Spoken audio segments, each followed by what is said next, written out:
If you want to install TikTok app on your iPhone, make sure to watch the video till end so you don't make a single mistake.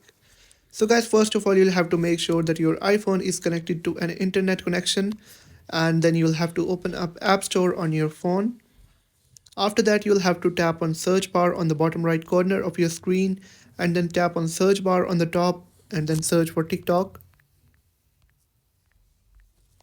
Then tap on search on the bottom right.